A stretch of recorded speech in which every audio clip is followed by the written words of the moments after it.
Hi everyone, a blessed afternoon to each and every one of us. So, tayo po ngayon ay araw ng linggo.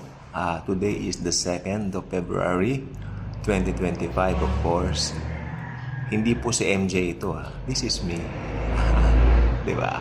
So, I like this filter. I tried many filters before, but I think this is the very first time. I think I already used this yesterday. Nagamit ko na po itong anong tawag dito, filter na ito yesterday pala. So itong pangalawang pagkakataon using this. Okay, so ganyan lang po, enjoy natin yung mga filters sapagkat I believe filters are also gift from Jesus. Okay, kasi nai-enjoy natin bawat pagkakataon na nai-enjoy natin. Pag meron tayong mga nai-enjoy na anuman, galing sa Panginoon lahat yan. Okay? Ang technology, galing po sa Lord. Dahil sino ba magbibigay ng mga bagay nito kundi ang Panginoon din? Okay, proceed na po tayo. Minsan po naiisip ko, bakit hindi natuloy yung rapture? Pag may mga pagkakataon na, nagkegera sa Israel, kasi dumarating yung pagkakataon na parang ang lakas-lakas nung pakiramdam mo na, rapture na. Malapit na mag-rapture. And yet, hindi naman po siya natuloy. Kaya parang sabi ko, Lord, hindi na naman po natuloy. Ano ba yan? Kailan ba talaga? May mga ganun na po ako talaga. Meaning ko po, ayan po, nandiyan na po ako sa punto ng buhay kung ganyan ako ngayon. Sabi ko, Lord, kailan ba talaga? Kasi siguro dahil nasasabik na rin akong makita ang Panginoon, pero ayaw ko mamatay physically. Gusto ko, maranasan ko yung pag-change. Kasi papalitan po itong katawan natin Maliwanag po yan sa Biblia. Yung nabubulok ay papalitan ng hindi nabubulok. Alam naman natin kung ano yun. Glorified body. Magiging glorified bodies po tayo like the Lord Jesus when He rose from the dead 2,000 years ago. Alam naman natin, ano ba ang glorified body? Tingnan po muna natin ito. Ang glorified body po ay mabilis na makapunta mula sa isang lugar patungo sa isang lugar na mas kinakapakalayo. Ang bilis, in a twinkling of an eye. Kaya nga po ginamit ni Paul yung salitang in a twinkling of an eye because it signifies the rapture itself. Mabilis lang po yan. At palaging glorified body ka na, pwede kang pumunta sa Pluto, sa Mars. Ang dali lang. Kling, kling. Ganun ka lang. Punta ka na doon. Ganun ka lang. Bigla ka. Mabilis po talaga. So, yun po. Tsaka, syempre, pangalawa po, nakikita po natin, kagabi po ako ay lungkot na naman. Dito po pala sa Philadelphia, may nag-crash na naman na airplane. 48 hours, less than 48 hours yata, matapos nung sa DC, crash, no? Wherein 67 people lang namatay, o may namatay po doon na I think nagpa-belly dancer, whatever, no?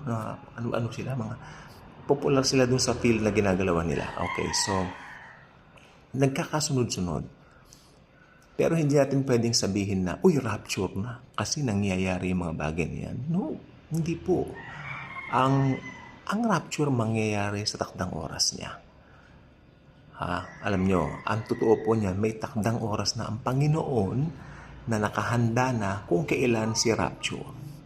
While waiting sa rapture, habang hinihintay natin si rapture, mag-enjoy tayo, mag-TikTok tayo, di ba? Mag-TikTok lang, pasayaw-sayaw lang. Pero siyempre, huwag mo kalimutang mag-share ng biyaya ng Panginoon. Jesus wants us to enjoy life. Hindi po ako Kristiyanong boring, ayaw ko ng boring, gusto ko laging masaya, happy.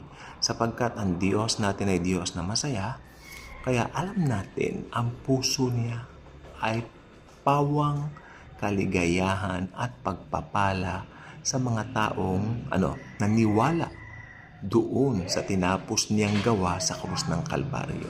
Alam naman natin kung ano yung tinapos niyang gawa. Kasi ginawa niya tayo actually, tayo po ay mananagumpay na. Hindi tayo magiging mananagumpay.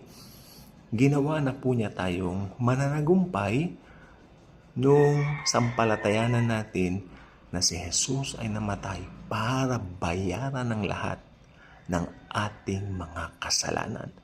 Take note ha, past, present, future. Bayad na pong lahat.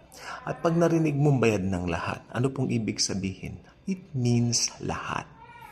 Kaya nga po ang mga mararapture, makinig po mabuti, yung mga naniwala na sapat na yung ginawa ni Lord Jesus para tayo ay maligtas at magkaroon ng buhay na walang hanggan. Amen. Yun po ang katotohanan diyan. Not the other way around na akala nila yung gawa nila ang magliligtas po sa kanila. That's a big lie from the pit of hell dahil wala pong ibang kaligtasan maliban kay Jesucristo lamang. Okay? At ang pinakamaganda po rito, pag nag-rapture na po, biglaan siya. Biglaan po yung rapture. Ang rapture ay mangyayari sa kalendaryo ni Jesus. Amen? Bakit daw ba matagal ang rapture? Dahil nandito tayo sa orasan natin. Nandito tayo sa time natin. Tandaan po ninyo, ang time, ang oras, nilikha rin niya ni Jesus.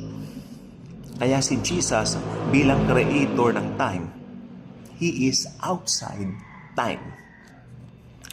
Hindi po siya sa kalaw ng orasan natin.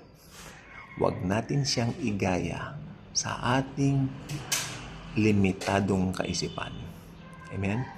Huwag natin siyang igaya sa mga bagay na akala natin ganon, akala natin ganyan. Iba ang Diyos. Perpekto ang Diyos. Naging tao siya ng 33 and a half years. Kaya nga po siya naging tao kasi pag hindi siya magiging tao, hindi niya mababayaran ang kasalanan ng buong mundo.